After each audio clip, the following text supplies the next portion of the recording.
नमस्कार। सांकेतिक भाषा के इस विशेष बुलेटिन में आप सभी का बहुत बहुत स्वागत। आपके साथ मैं हूं शहला निगार। मेरी साथ मेरी सहयोगी मनीषा हैं जो साइन लैंग्वेज में आप तक खबरों को पहुंचा रही हैं। शुरुआत हेडलाइंस के साथ।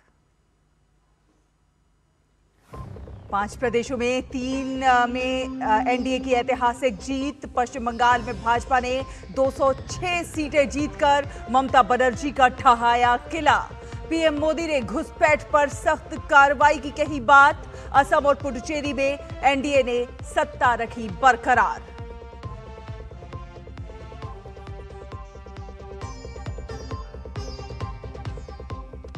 तमिलनाडु में 108 सीट जीतकर विजय की पार्टी टीवी के सबसे बड़े दल के रूप में उभरी। केरलम में 10 साल बाद यूडीएफ की वापसी। पी विजय ने मुख्यमंत्री पद से दिया इस्तीफा।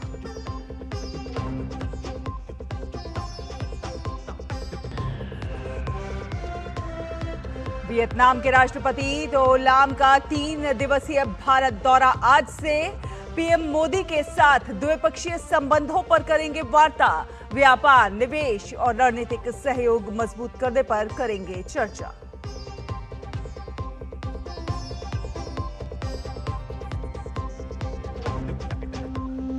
सीएए की वैधता को चुनौती देने वाली याचिकाओं पर सुप्रीम कोर्ट आज से अंतिम सुनवाई करेगा शुरू। 200 से अधिक याचिकाओं पर एक साथ होगी सुनवाई।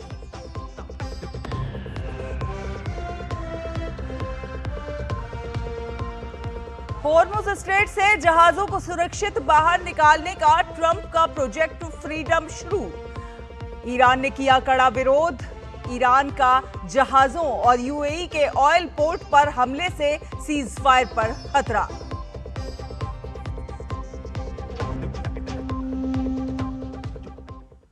तो चलिए बुलेटिन की शुरुआत करते हैं। आपको बता दें कि पश्चिम बंगाल में भारतीय जनता पार्टी ने 206 सीटें जीतकर 2/3 से अधिक बहुमत हासिल कर इतिहास रच दिया है और तृणमूल कांग्रेस के 15 साल के शासन का अंत कर दिया है।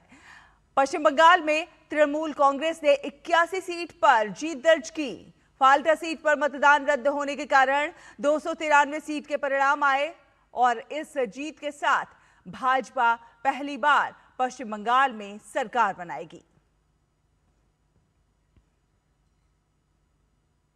प्रधानमंत्री नरेंद्र मोदी ने पश्चिम बंगाल के भाजपा की जीत को राज्य की जनता की दशकों की प्रतीक्षा की पूर्ति बताते हुए कहा कि आज से बंगाल भय से मुक्त हुआ राज्य अब विकास की राह पर आ गया है। प्रधानमंत्री ने कहा कि राज्य में अब आयुष्मान कार्ड बंटेंगे और घुसपैठियों पर कड़ी कार्रवाई की जाएगी।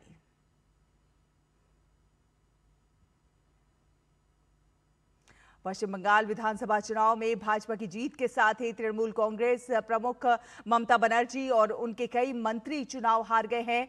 ममता बनर्जी अपने गृह क्षेत्र भवानीपुर में भाजपा के शुभेंदु अधिकारी से 15,105 मतों से हार गई। बंगाल चुनाव में करारी हार के बाद टीएमसी चीफ ममता बनर्जी आज शाम प्रेस कॉन्फ्रेंस करेंगी। कल ममता बनर्जी ने आरोप लगाया था कि 100 से अधिक सीटों पर जनादेश लूटा गया है।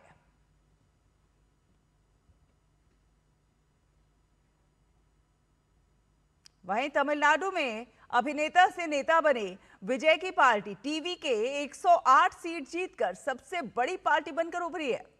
राज्य में किसी भी दल को स्पष्ट बहुमत नहीं मिला है और त्रिशंकु विधानसभा की स्थिति बन गई है। डीएमके 59 और एआईएडीएमके 47 सीट जीतकर दूसरे और तीसरे स्थान पर रही।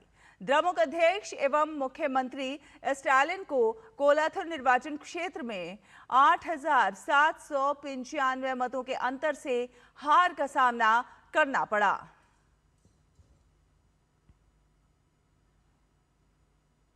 और असम में सत्तारूढ़ राष्ट्रीय जनतांत्रिक गठबंधन 2/3 बहुमत हासिल करने के बाद लगातार तीसरी बार राज्य में सरकार बनाने वाली है। एनडीए ने 126 सदस्यीय विधानसभा में 102 सीटों पर जीत दर्ज की। भाजपा ने 82 सीट पर जीत हासिल की, जबकि उसके सहयोगी दलों बोडो पीपुल्स फ्रंट यानी बीपीएफ और असम गण परिषद एजीपी को 10-10 सीट पर जीत मिली है। राज्य में भाजपा ने पहली बार अपने दम पर बहुमत हासिल किया है।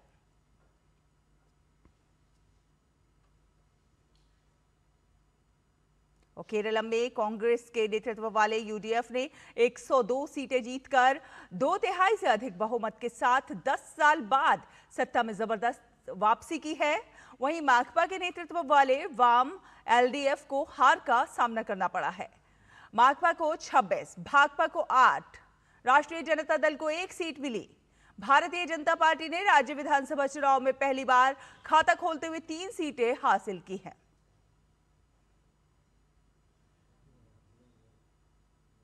और केरल में राजनीतिक बदलाव के बीच मुख्यमंत्री पिनराई विजयन ने अपने पद से इस्तीफा दे दिया है। राज्यपाल राजेंद्र विश्वनाथ आर्लेकर ने उनका इस्तीफा स्वीकार कर लिया है। राज्यपाल ने पिनराई विजयन से अनुरोध किया है कि नई सरकार की शपथ लेने तक वे कार्यवाहक मुख्यमंत्री के रूप में अपने पद पर बने रहें। वहीं पुडुचेरी में विधानसभा चुनाव में ऑल इंडिया एनआर कांग्रेस के नेतृत्व वाले राष्ट्रीय जनतांत्रिक गठबंधन यानी कि राजग ने बहुमत हासिल करके अपनी सत्ता बरकरार रखी है। एआईएनआरसी ने 12 सीट और उसके गठबंधन सहयोगी भारतीय जनता पार्टी ने 4, अन्नाद्रमुक और एलजेके ने 1-1 सीट पर जीत हासिल की है। कांग्रेस के नेतृत्व वाले गठबंधन ने 6 सीटें जीती है।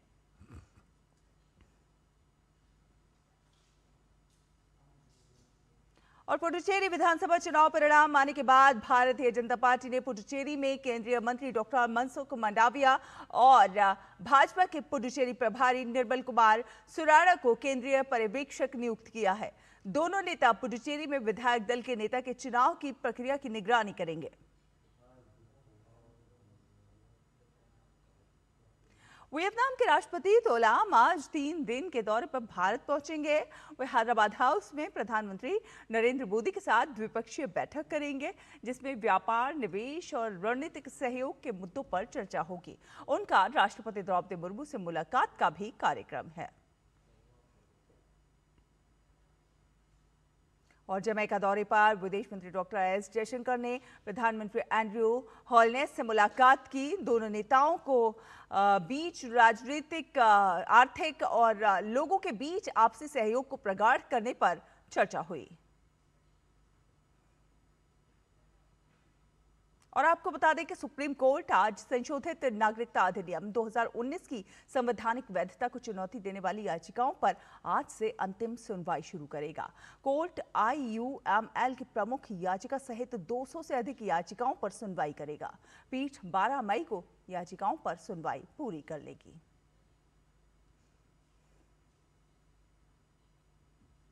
और देश की अर्थव्यवस्था के लिए एक बेहद अच्छी खबर है। जी हां, वित्त मंत्रालय के ताजा आंकड़ों के अनुसार वित्त वर्ष 2025-26 में शुद्ध कर संग्रह 23,40,000 करोड़ रुपए से अधिक रहा है, जो कि पिछले साल के मुकाबले करीब 5% अधिक है।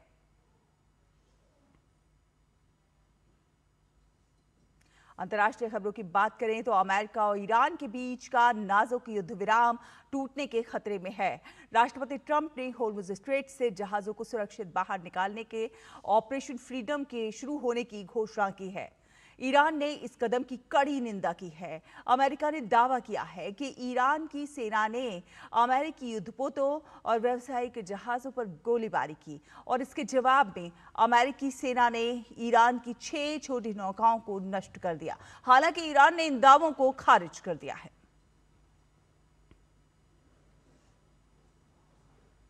और संयुक्त अरब अमीरात के फुजैराह इलाके में एक तेल पोर्ट पर बड़ी आग लग गई। स्थानीय अधिकारियों के मुताबिक ये आग ईरान की ओर से किए गए ड्रोन हमले के बाद लगी। आग लग जाने पर 3 भारतीय नागरिक भी घायल हो गए।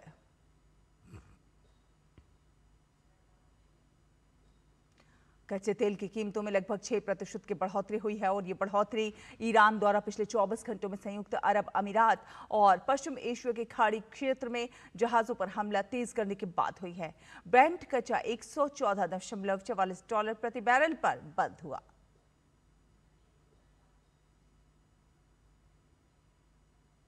और रूस के रक्षा मंत्रालय ने द्वितीय विश्व युद्ध में नाजी जर्मनी की हार की 81वीं वर्षगांठ के अवसर पर शुक्रवार और शनिवार के लिए एक तरफा युद्ध विराम की घोषणा की। और इसके जवाब में यूक्रेन के राष्ट्रपति वोलोदिमीर ज़ेलेंस्की ने कहा कि उनका देश बुधवार रात 12 बजे से युद्ध विराम का पालन करेगा।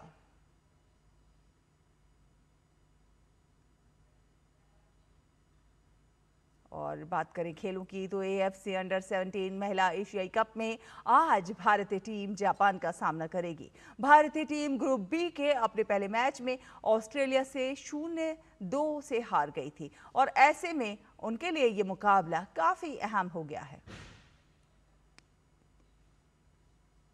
ताशकंद में जारी एशियन अंडर 15 और अंडर 17 बॉक्सिंग चैंपियनशिप में भारत के युवा मुक्केबाजों का शानदार प्रदर्शन जारी है। अंडर 17 लड़कों की प्रतियोगिता में यश यादव ने 50 किलोग्राम वर्ग में तुर्कमेनिस्तान के सुलेमान अहमेदोव को 5-0 से हराया, तो वहीं करुणा अल्बर्टसन कोम ने 60 किलोग्राम में ताजिकिस्तान के अली नजरोव को 4-1 से मात दी। और इसी के साथ इस विशेष बुलेटिन में फिलहाल इतना ही। मुझे, मनीषा को और हमारी पूरी टीम को दीजिए अनुमति। नमस्कार।